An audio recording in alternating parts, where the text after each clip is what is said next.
Seja bem-vinda, Ângela, por favor.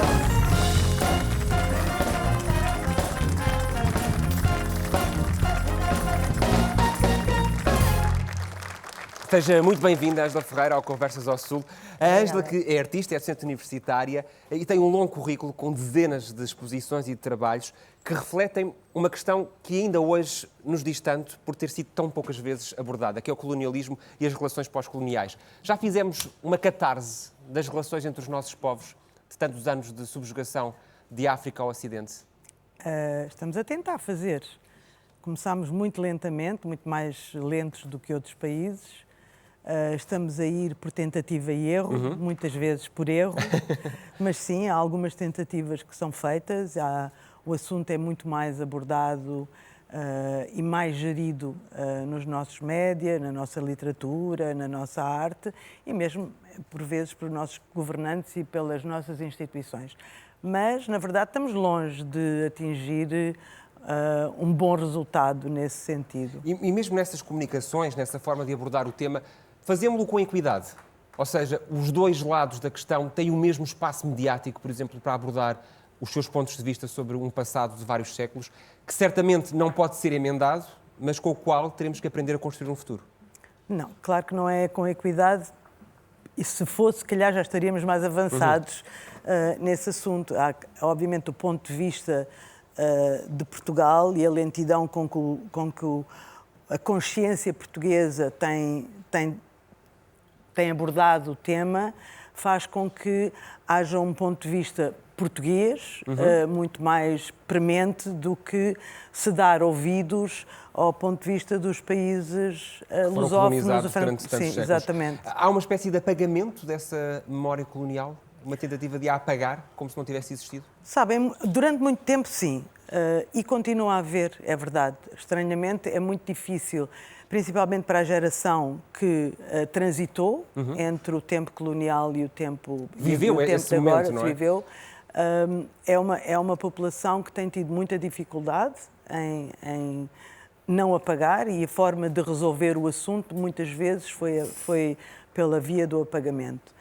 E esse apagamento também apareceu muitas vezes porque, no início, depois da descolonização, e porque foi uma descolonização tão traumática... Para os dois lados. Para os dois lados, mas para Portugal e para as pessoas que viviam cá em Portugal, uma das ferramentas possíveis era precisamente o apagamento. Era não ter que gerir as memórias que traziam. E, portanto... E isso faz com que o tratar o assunto se torne mais difícil e mais lento. Ele foi apagado porque era doloroso, digamos assim. Era doloroso por várias... Sim, era doloroso, principalmente, mas por razões muito complexas. Pelas experiências que as pessoas passaram, mas também pelas atitudes encontradas no Portugal de então, dos anos 70, do século XX. Levou muito tempo para a integração se operar verdadeiramente e para haver um esquecimento desse passado traumático. E só nesse momento é que se consegue começar a gerir essa história. Nós hoje ouvimos falar muito das relações dos afetos entre todos estes povos que compõem o universo da língua portuguesa. A arte é uma forma de demonstrar afetos ou é uma forma de repensar a nossa sociedade, a nossa história e a nossa existência?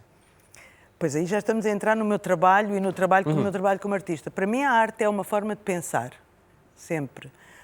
Não só pensar a arte como uma forma de expressão, mas também pensar os assuntos que nos rodeiam. Neste caso, precisamente o assunto de que estamos aqui a tratar hoje. Portanto, sim, para mim a arte é muito mais... É claro que também os afetos também vêm à baila, por assim dizer. Mas só vale a pena fazer arte para mim se ela servir para pensar o meu mundo, senão não tem propósito. A ideia do embelezar o mundo não me atrai. Faz parte do seu trabalho. Não me atrai, não. A Ângela ontem inaugurou uma exposição, a sua mais recente exposição, A Spontaneous Tour of Some Monuments of African Architecture, aqui em Lisboa. É quase um regresso a um fim de época, a um fim de um momento colonialista, em que muitas construções foram deixadas neste espaço de países e que hoje são vistas de forma diferente por quem as deixou e por quem as vive. e por quem as viu durante décadas seguintes. Quais é que são as principais conclusões que tirou deste trabalho de coleção, de pesquisa muito intenso que fez de todos estes monumentos, destes edifícios, deste edificado que ficou nos países africanos de língua oficial portuguesa? Bom, primeiro deixe-me dizer, a exposição trata realmente a arquitetura, mas a arquitetura africana é uma visão, como eu digo, é uma visita guiada, uma espontânea à arquitetura africana, num sentido muito mais pan-africano, em que eu trato não só a arquitetura modernista que foi deixada pelos sistemas coloniais, mas também a arquitetura tradicional africana, que existia e continua a existir.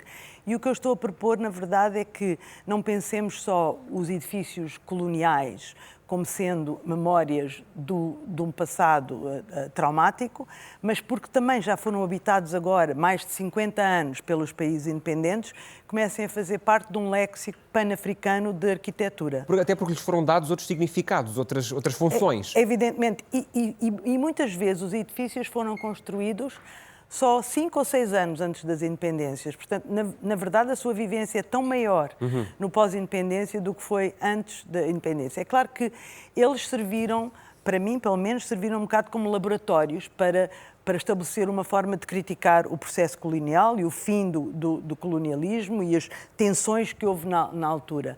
Mas, neste momento, faz muito mais sentido pensar em arquitetura africana num sentido mais pan-africano, mais alargado, mais inclusivo e mais híbrido. É isso que eu ia perguntar, nessa questão da relação híbrida que esses edifícios hoje têm. Eles acabaram por criar novas funções sociais, desempenham hoje outras utilidades que se calhar não eram as da sua origem no momento da sua construção. Tornaram-se mais africanos? Tornaram-se mais africanos no sentido em que a África se tornou mais africana, porque de repente teve a oportunidade de começar a procurar a sua identidade, não é? Portanto, nesse sentido, a resposta obviamente é sim.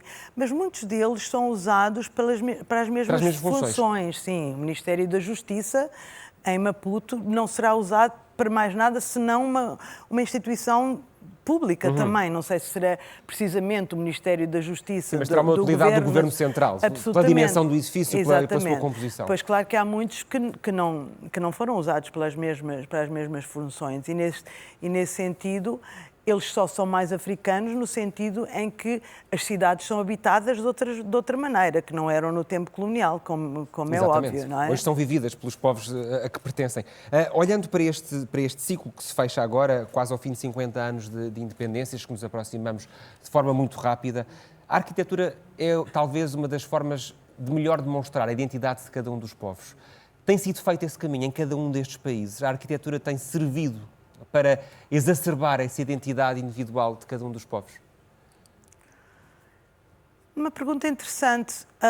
Sim, obviamente que sim, mas em muitos casos estamos a falar em países com recursos financeiros limitados e a arquitetura requer dinheiro. Portanto, a quantidade de construção em alguns países é muito limitada. E depois, são países com histórias extremamente conturbadas, não só... Com guerra civil muito presente e com grandes dificuldades epidemiológicas também e de fome. E recentes, e depois antes disso o colonialismo e antes disso a escravatura. Exatamente. Portanto, sim, se me pergunta se há vestígios dessas marcas, obviamente que há, não é?